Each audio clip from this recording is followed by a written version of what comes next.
आधुनिक भारत के इतिहास का एक ऐसा रहस्य जिसने पूरे देश को झकझोर कर रख दिया था। 2008 का नोएडा डबल मर्डर केस। आज हम इस पूरे मामले की तह तक जाएंगे।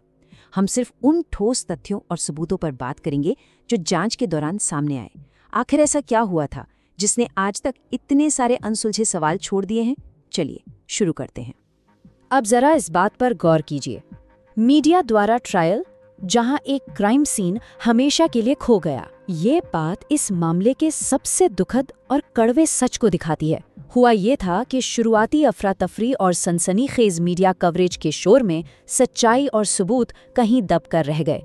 क्राइम सीन को सुरक्षित रखने में जो सबसे बड़ी चूक हुई ना, उसी ने इस केस को हमेशा के लिए एक ऐसा रहस्य बना दिया जिसे सुलझाना लगभग नामुमकिन हो गया।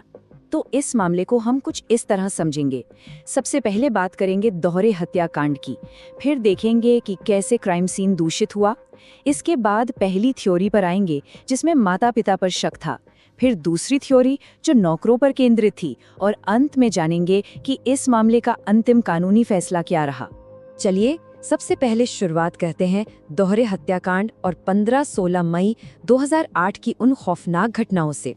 अब देखिए शुरुआती 48 घंटों की टाइमलाइन कैसे तेजी से बदलती है। 15 मई की रात नोएडा के जलवायु विहार अपार्टमेंट में सिर्फ 4 लोग मौजूद थे। डॉक्टर राजेश और नूपुर तलवार, उनकी 13 साल की बेटी आरुषि और नौकर हेमराज। रात के 9:30 बजे राजेश तलवार घर लौटते हैं। सब सामान्य लग रहा था, लेकिन अगली सुबह 6 बजे जब नई नौकरानी काम पर आती है तो आरुषि अपने बिस्तर पर मृत मिलती है। उसका गला रेता हुआ था। उस वक्त हेमराज वहां नहीं था, तो सबसे पहला स्वाभाविक शक उसी पर गया। पुलिस ने उसे पकड़ने के लिए इनाम भी रख दिया। लेकिन कहानी में सबसे बड़ा ट्विस्ट तब आता है जब अगले दिन यानी 17 मई की सुबह करीब 10:30 बजे उसी बिल्डिंग की ताला लगी छत पर एक शव मिलता है।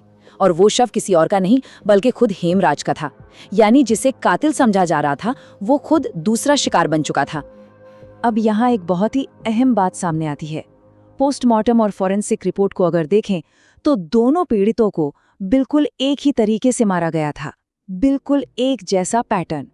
पहले किसी भारी चीज से सिर पर जोरदार वार किया गया और फिर किसी बेहद धारदार हथियार से गला रेता गया। गले पर बने यू या वी आकार के घाव इतने सटीक थे कि उन्होंने सीधे कैरोटिड धमनी को काट दिया था।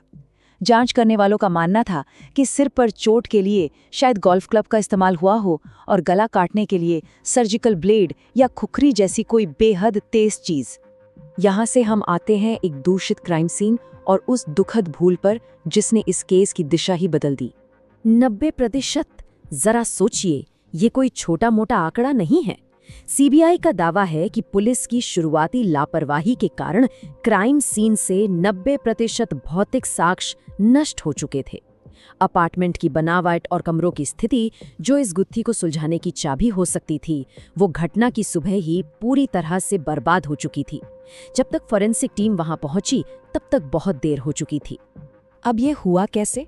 तो देखिए, जब पुलिस वहां पहुंची तो क्राइम सीन को सील ही नहीं किया गया। लिविंग रूम में करीब 15 लोग मौजूद थे और पूरे घर में बेरोक-टोक घूम रहे थे। छत के दरवाजे के हैंडल और सीढ़ियों पर खून था। फिर भी छत पर पड़े हेमराज के शव पर किसी ने ध्यान ही नहीं दिया। आरुषि के कमरे को भी समय से पहले साफ कर दिया गया। खून से सने गद्दे का एक हिस्सा काटकर बाकी गद्दे को छत पर ले जाने की कोशिश हुई। और तो और शव का जल्दबाजी में अंतिम संस्कार भी कर दिया गया। इन शुरुआती और बहुत बड़ी भूलों के चलते बाद में मिलने वाले हर एक सबूत पर हमेशा के लिए एक सवालिया निशान लग गया। सबूत मिट जाने के बाद जांच किस तरफ गई? यहीं से आती है हमारी थ्योरी 1, माता पिता पर शक, जो इस केस का पहला बड़ा बदलाव था। जब बाहर से कोई सबूत नहीं मिला तो शक की सुई घर के अंदर मौजूद लोगों पर घूमी। अभियोजन पक्ष का कहना था कि घर में जबरन घुसने का कोई निशान नहीं था। आरुषि का कमरा अमूमन लॉक रहता था, फिर वो खुला कैसे? क्राइम सीन भी सजाया हुआ लग रहा था क्योंकि आरुषि के खिलौनों और स्कूल बैग पर खून की कोई छींट नहीं थी। रात के 12 बजे के बाद इंटरनेट राउटर का एक्टिव होना भी शक पैदा कर रहा था।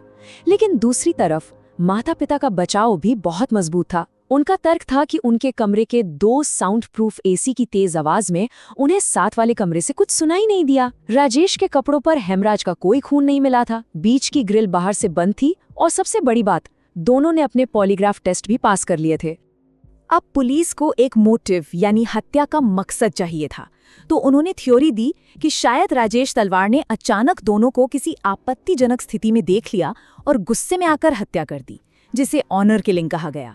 या फिर हेमराज किसी कथित एक्स्ट्रा मैरिटल अफेयर को लेकर राजेश को ब्लैकमेल कर रहा था।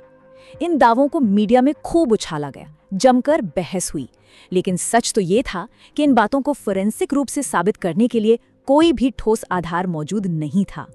तो अब सवाल ये उठता है कि अगर माता पिता के खिलाफ सबूतों में इतनी खामियां थीं, तो उस रात घर में और कौन था? इसी एक सवाल ने सीबीआई की नई टीम को परिवार से बाहर देखने पर मजबूर किया और जांच का रुख पूरी तरह से बदल दिया। और यहीं से शुरुआत होती है थियरी 2 की, नौकरों पर शक और एक नई जांच। सीबीआई ने अब अपना पूरा फोकस 3 नेपाली घरेलू सहायकों पर कर दिया, कृष्णा, राजकुमार और विजय मंडल। इनके खिलाफ केस मुख्य रूप से नार्को एनालिसिस टेस्ट पर टिका था, जिसमें कथित तौर पर हमले की बात कबूली गई थी। साथ ही इलाके में हेमराज का फोन भी एक्टिव मिला था, लेकिन बचाव पक्ष के तर्क यहाँ भी काफी भारी थे। अदालत में नार्को टेस्ट को विश्वसनीय नहीं माना जाता। तीनों के पास उस रात के लिए बहुत मजबूत आलिबी थी। सुरक्षा गार्डों ने भी किसी को आते जाते नहीं देखा। और सबसे अहम बात, घटनास्थल पर या किसी भी हथियार पर इन तीनों का कोई भी डीएनए या फिंगरप्रिंट बिल्कुल नहीं मिला। दरअसल ये नार्को एनालिसिस एक बहुत ही विवादास्पद मनोवैज्ञानिक पूछताछ तकनीक है, जिसमें ट्रूथ सीरम का इस्तेमाल होता है। हुआ ये कि इस टेस्ट के दौरान संदिग्धों ने बार बार अपने बयान बदले, बातें एक दूसरे से बिल्कुल मेल नहीं खा रही थीं। इसी विरोधाभास के चलते इसे कानूनी रूप से अमान्य कर दिया गया। किसी भी पक्के सहयोगी सबूत के बिना सीबीआई का ये केस टिक नहीं पाया और उन्हें मजबूरन इन तीनों को रिहा करना पड़ा। जांच की इन तमाम उलझनों के बाद अब हम आते हैं अंतिम फैसले और इस संदेह की विरासत पर। सालों की जांच और लगातार बदलती थियरीज के बाद कानूनी व्यवस्था के सामने एक ऐसा केस था जिसकी बुनियाद ही बेहद कमजोर थी। जरा इस टाइमलाइन को देखिए। 2010 में सीबीआई ने ये कहते हुए क्लोजर रिपोर्ट दाखिल की कि उनके पास पर्याप्त सबूत नहीं है, लेकिन 2013 में विशेष अदालत ने इस रिपोर्ट को नजरअंदाज कर दिया और परिस्थितियों के आधार पर माता पिता को उम्र कैद की सजा सुना दी। लेकिन ये कहानी का अंत नहीं था। 2017 में इलाहाबाद हाई कोर्ट ने इस फैसले को पलट दिया और माता पिता को पूरी तरह से बरी कर दिया, ये कहते हुए कि सीबीआई की थियरी एक असंभव परिकल्पना थी। 2017 में हाई कोर्ट का माता पिता को बरी करने का फैसला मुख्य रूप से संदेह का लाभ यानी बेनिफिट ऑफ डाउट पर आधारित था। अदालत ने साफ कहा कि सिर्फ शक के आधार पर आप किसी को दोषी नहीं ठहरा सकते। शक चाहे कितना भी गहरा क्यों न हो, वो ठोस सबूतों की जगह नहीं ले सकता। शुरुआती जांच की चूकों के कारण सबूतों की जो कड़ी टूटी थी, उसी वजह से अपराध बिना किसी शक के साबित नहीं हो सका। तो अंत में एक बड़ा सवाल हमारे सामने खड़ा होता है। जब कोई क्राइम सीन हमेशा के लिए खो जाता है, तो न्याय का असली स्वरूप क्या रह जाता है? 2 जाने गए, लेकिन हमारी न्याय व्यवस्था किसी को भी ठोस रूप से जिम्मेदार नहीं ठहरा सकी। ये मामला हमेशा इस बात की याद दिलाएगा कि शुरुआती जांच और सबूतों को सहेजना कितना ज्यादा जरूरी है, क्योंकि इसके बिना सच्चाई एक ऐसा गहरा रहस्य बन जाती है जो शायद कभी सुलझ नहीं पाता। उम्मीद है इस विश्लेषण से आपको इस बेहद उलझे हुए मामले के तथ्यों को करीब से समझने में मदद मिली होगी।